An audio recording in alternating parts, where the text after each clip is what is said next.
So this has probably been repeated this year at every single Purim event that I've been to, which I've been to a lot, and not just on Purim, but before Purim and after Purim. And I never actually studied it inside in the Rebbe's words. And I like to do that now. I just said in the same Farbrengen that we've been learning. And let's try to learn this. I'm going to paraphrase this best as I can without losing the point. We've spoken many times that every concept in Torah is a lesson, not only for special people, but on the contrary, it says Torah arov tadaber. Torah speaks to the majority of people. And every single Jew has a lesson to learn from every concept in Torah, and not just for one detail of his life, but for his daily life. As is known, the teaching of the Alter Rebbe, you have to live with the times, with the concepts in Torah that you read and learn in these times. Regarding Purim, Megillas Esther, the Parsha Vayav Amalek. Even though regarding the reading of the Torah, we find that this is one of the takanes that Moshe Rabbeinu made, or prophets in the generation of Moshe, as it says sometimes the language that's used is that this was instituted by prophets in the generation of Moshe to read the Torah. And so too regarding the reading of Megillah, that Esther requested that this should be done, and this was said as a mitzvah from the Chachamim. But regarding the reading of the Megillah of Esther, it says clearly in the Gemara that there's a source in the Torah itself for reading the Megillah. As it says, write this to be a memory in a book, that's the words of the Torah, that's an allusion, says the Gemara, for the Megillah. So there's a proof from the Torah that we have to read the Megillah. And so too is there an instruction from the Torah to read the Torah, as the Rambam writes, that saying the bracha before reading the Torah is like a bracha before doing a mitzvah. In other words, just like there's a morning on time, just like you say a bracha before doing every mitzvah, so too the bracha you say before reading the Torah is like the bracha for doing a mitzvah, because it's considered like a mitzvah. So it's not just a takana, not just something the Chacham said to do. It's a nice thing that they said they were supposed to do, but it's reading the Torah is called a mitzvah. And the Baal Shem Tov says the word mitzvah means connection. So by doing this mitzvah of reading the Torah, especially reading the Megillah, it makes a connection between the Jew and Hashem. So something from whatever reading the Torah has something that has to do with us. And among the stories that are in Megillas Esther, there's a story which seemingly does not make any sense at all. When Mordechai wanted to inspire Esther to go to Achashverosh and to nullify the decree, when Esther told Mordechai that there's a great doubt if she'll be able to do this. By the way, we're on page 199 in the PDF I sent, on Ois Chavav in the bottom. I'm paraphrasing. When Mordechai wanted to affect Esther that she should go to the king and she should try to annul the decree for all the Jewish people, when Esther responded that there's a great doubt whether or not she'll be successful, because everyone knows that if you haven't been invited to the king's palace, you're going to be killed. And I haven't been invited in 30 days. So Mordechai responded a couple of things. Number one, he said to her, if you'll be silent now, Jewish people will be saved, because the Jewish people are eternal. But you and your family will lose. And if whatever I've told you hasn't inspired you, I have one more point to tell you. And that is, who knows if this is the reason why you were chosen to be queen? Maybe the only reason you've become the queen is just for this moment that you should say the Jewish people. Doesn't make sense.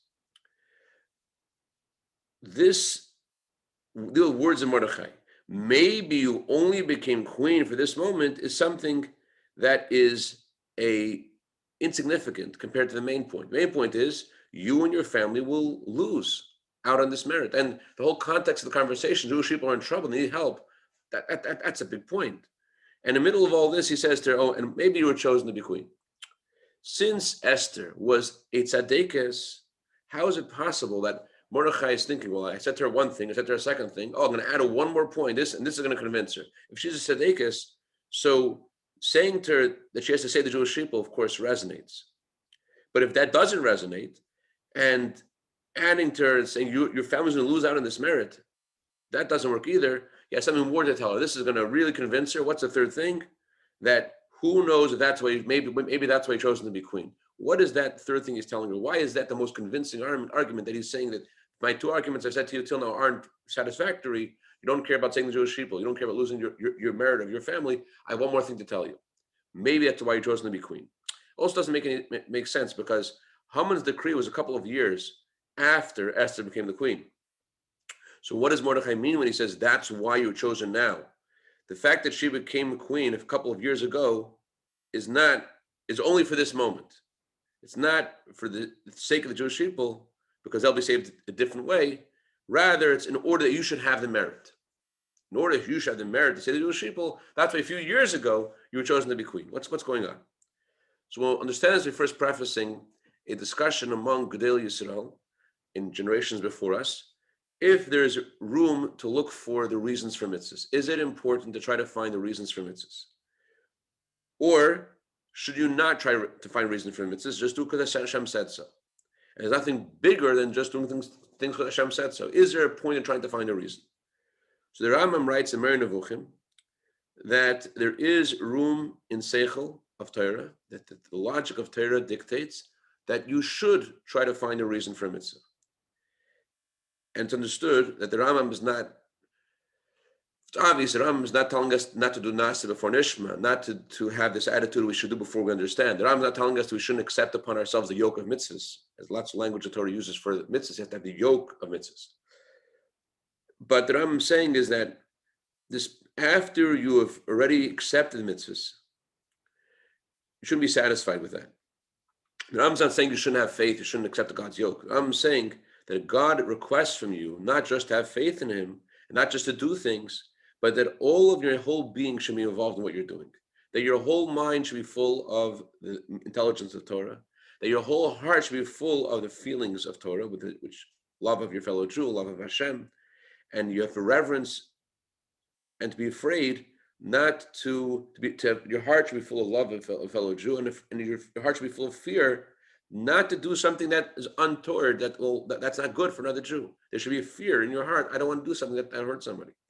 So, in addition to knowing the reasons for mitzvahs, there's also another question, another discussion, a more broader discussion, knowing why your neshama has come to the world. The neshama descends from great heights to a deep pit. It's a gewaldige yerida, the Rebbe says. It's a awesome descent. Hashem is going from a place of love and reverence of Hashem with great pleasure, and it becomes a separate entity. And whatever neshama does, it's has no comparison to where it came from. Certainly, the neshama can't reach at the root of the neshama. How much more so? We're talking about most Jews, and Torah speaks, as we said before, about most Jews who don't reach the level of a tzaddik gomer. Even a tzaddik gomer is not going to reach the same place as it is in Gan Eden. But most Jews don't reach the level of a tzaddik gomer. And it says in Gemara that the tzaddikim are few. So what's the point of having this great descent? What is this for? It's an explanation like this, because the Alter Rebbe says in Tanya, the Gemara says, explaining the words of the Gemara. The Gemara says a discussion about Zahir Beit Fei, being more careful about a certain mitzvah. The Alter Rebbe says that people have certain mitzvahs they're more careful in, and it's not something that's logical. Rather, it's something that's deeper. It's called goyrol. It's equivalent last week the mimer of the goyrol, the lottery. The fact that you have a certain mitzvah that you're supposed to be more careful in, it's because God arose in God's desire that this soul, this specific soul, should go down to this world for this specific mitzvah, this specific activity, and this neshama has to go to do that specific mitzvah. So certainly you have to do all the mitzvahs, but that's because you're here in the world.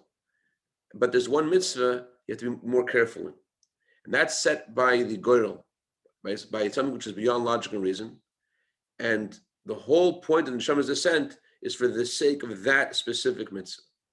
Even if it's just a one-time thing throughout your entire life, for 70 years or 80 years or 120 years. As Baal Shem Tov says, that the neshama goes down to this world for 70 or 80 years to do a favor for one Jew, begashmius or beruchnius, spiritually or physically, in one place, in one specific thing. we're talking about a Jew who's a tzaddik, who learns Torah and does mitzvahs for 70 or 80 years. And nevertheless, why is his neshama here? The main reason it's here is for that sake of doing the one or two things. Everything else the neshama does is only because the neshama is here, and the neshama is here has to do all the mitzvahs. That's the halacha. And since the main purpose of the neshama's descent is for this specific activity, so it's understood that this thing is more important for the sake of the neshama's elevation than anything else it does throughout its life. Because this is the thing the neshama needs to catapult it to go higher than what it was before it came to this world. So regarding this discussion that we're up to over here with Mordechai and Esther, when Mordechai wanted to inspire Esther to go to the king, Shalei Kadas, against the rules. Against the rules doesn't just mean against the legal rules of Shushan. It also means against the rules of Torah. Because until this point, her coming to Achashverosh was categorized as oinus, as rape. And now she's going voluntarily to Achashverosh. So you have to bring a lot of reasons that would address the questions according to Torah that Esther would have. And therefore, when Mordechai told her that there is room in Torah to say that because we're talking about saving all the Jewish people, Esther responded, she doesn't see how this will help the Jewish people because I wasn't invited for 30 days. So chances are, there's a great doubt whether I'll be successful. And so in the Esther's words, there's two planes, there's two realities that her words have meaning. In other words, Esther is saying, I wasn't called to the king of the world. And I wasn't called by Achashverosh here in this world either, for 30 days. In other words, I think what the Rebbe is saying is that Esther is saying that I don't feel this is God's calling. And Mordechai responded to her, if you'll be quiet, you and your family will lose this merit.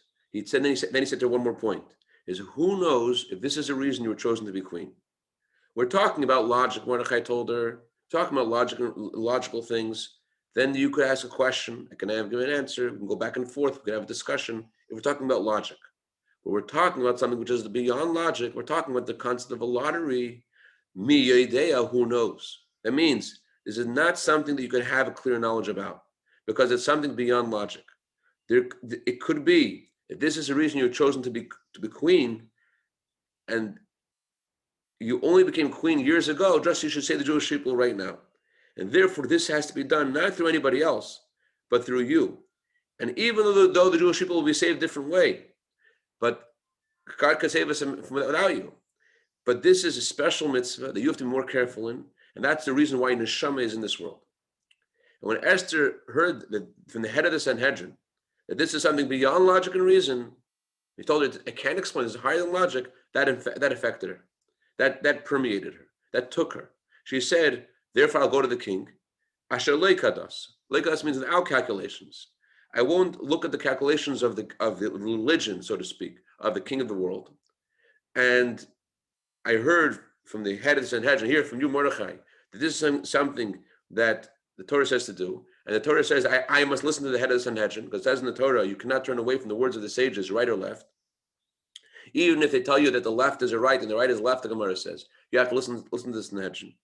So even though that there won't be any benefit for my family, because my family will lose out, because what will happen is, why will she lose out? It's unbelievable. Esther is allowed, if she's raped by Achashverosh, she's allowed to go back to her husband. Allah says that if a woman is raped, unless she's married to a kohen, she's allowed to go back to her husband.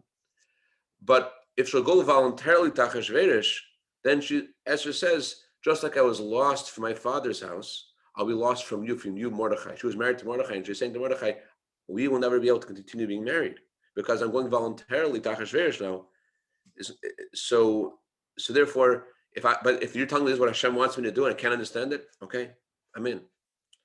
And this is a lesson for every single one of us. The previous Rebbe said that there was one chassid of the Alter Rebbe. There was a great intelligence. He was very intellectual, very scholarly, and nevertheless, he was commanded by the Alter Rebbe that he should change whatever he was doing, and he should put aside his Torah, put aside his service of Hashem, and he should become a wagon driver. And after a long time that he was a wagon driver, he was able to help one person do tshuva. But it doesn't make sense. Everything's by divine providence. So if someone has to become a Baal Tshuva, that could happen without him becoming a wagon driver. It could happen through somebody else. God has many messengers. In the language of the Megillah, the Jewish people will be saved a different way.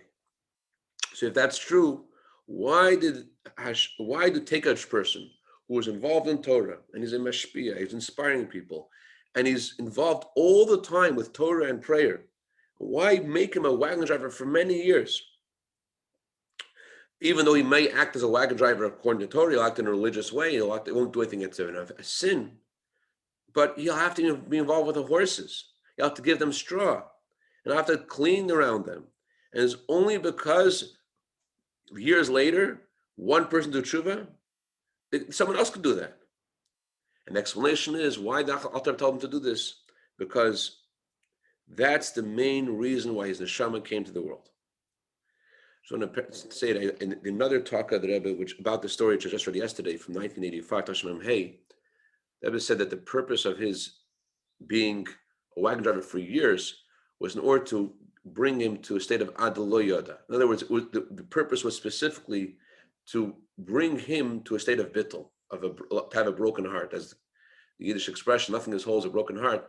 He's being sent to the stables for years was also it was something that helped him personally. It gave him that sense of devotion to Hashem that he wouldn't have had he not been a wagon driver. He would have been all like serving Hashem in a very box, in a very fixed way that has some level of grandeur. And by him being a wagon driver, it broke him, and by breaking him, it opened him up to something else. But here the Rebbe doesn't mention that. Here the Rebbe just says that that's the reason the Neshama is here. The Neshama is here just to help that person. And so too, the Rebbe says, every Jew is told, who knows if this is the reason you were chosen to be queen? When a person is told, you should know that you have to save a Jew. A Jew may respond, I wasn't called to the king. What could I accomplish already? I wasn't called to the king. I don't have any dominion. I don't have any influence on this person. He won't listen to me. I'm just one solitary person. I can't change the whole world. I can't change the other person. So it's better I should sit in my corner. I'll learn and I'll daven without any connection to anybody else. So Hashem responds to the Jew when you say that. Who knows if that's the reason you were chosen to be queen? What that means is like this. All the Jewish people are called sons of kings, princes. And even more, they're called kings. And therefore, every single Jew has reached Higat LaMalchus. Every Jew has a certain dominion, a sovereignty on his share in the world that he's in, because he is an emissary of the King of all kings, Hashem. And when he will approach his life that as a servant of the king, so the Gemara says a servant of the king is the king. He becomes the king. And regarding a king, the Gemara says, if a king says that a mountain should be uprooted, the mountain is uprooted.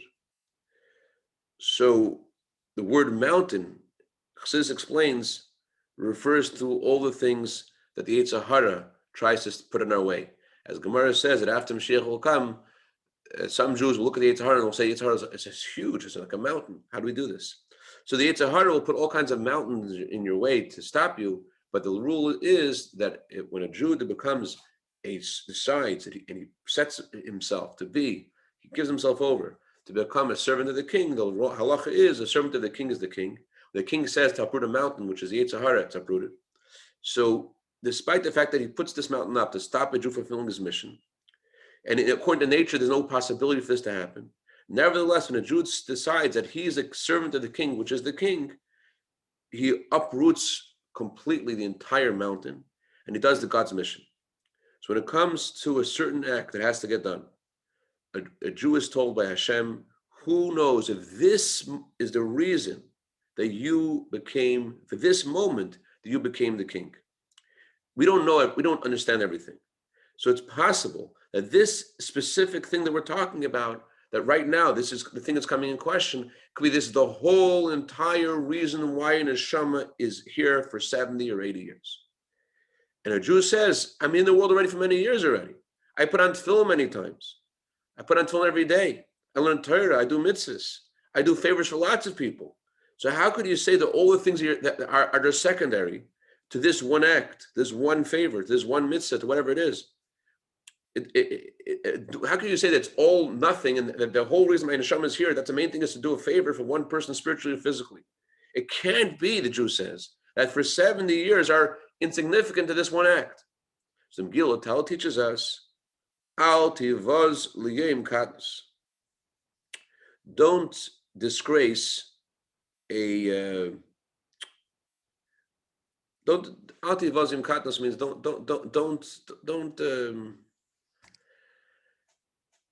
don't put in disdain something a certain day and say this day is just a small day. We're talking about something which, according to your estimation, is insignificant of insignificant. And nevertheless, since it came to your hands, al tachmid sena, don't leave this mitzvah. Don't let it get lost. And why should you not let it get lost? Not because you want to get another shtickle, another piece of the leviasan. Not because you want to get another shtickle, the sheraber, Mashiach will come. You got another piece of the meat of that will be served. Mashiach will come. Rather, do this because it could be this is the whole reason why you became the queen. That means regarding every single thing that comes your way, it could be that's the whole reason why neshama is in this world. It went to a deep pit for the sake of this one act. And when you approach all of Torah mitzvahs with each of Torah mitzvahs with this paradigm, with this sense that it could be that for this specific mitzvah, my neshama came to the world for 70, 80 years, and everything else is insignificant compared to this act. So then you have a whole different kind of energy what you're doing. And then the success is also incomparably greater.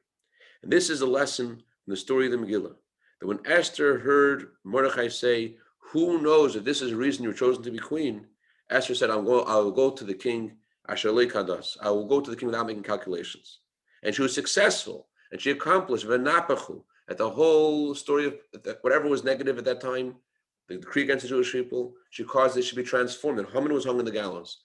And those who were the anti-Semites themselves, who were at first attacking us, they became the ones to help us at that time.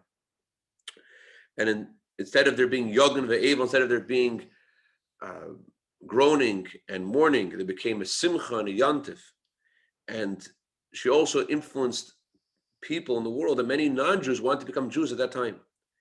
And then Esther asked, write this down and let this be preserved for all generations, that the way I'm acting now, Esther said, this should be something that everyone should know about this. This is the way that every Jew should know that if they go in this path that I'm going in, Esther says, you'll be successful. And this was written down with a promise that by remembering these days happen again, and we merit the Zirchum Yosem Yisrael. We merit that the memory of these days will not cease from our children. So the point is, what Rebbe is saying is that Esther didn't think of her being requested by Mordechai. She didn't think. She didn't make calculations. Why should I be the person to do this? Mordechai said to her, this is not something which we can explain in logic, why one neshama has to do this specific mission. If it was a logical thing, then we could say, well, you're married to Mordechai. You don't want to mess up your marriage with Mordechai by going to Achashverosh. A lot of other people could do this. And who says you'll be even successful? And Mordechai said to her, who knows? You can't know why this mitzvah came your way. Hashem gives a mitzvah to you, something comes your way, you have to approach it as I'm a servant of the king, and I don't make calculations. And when you approach things with that way, Hashem sending something to you, and you don't ask, can I be successful? Can I not be successful? What will this work? Will this not work? But you say, the Abishah sent this to me. This must be, could be, there's a whole reason why Hashem is in the world. And then, just like Esther was so successful, so too, Mayam Mehim Zanezeh. Any questions or comments?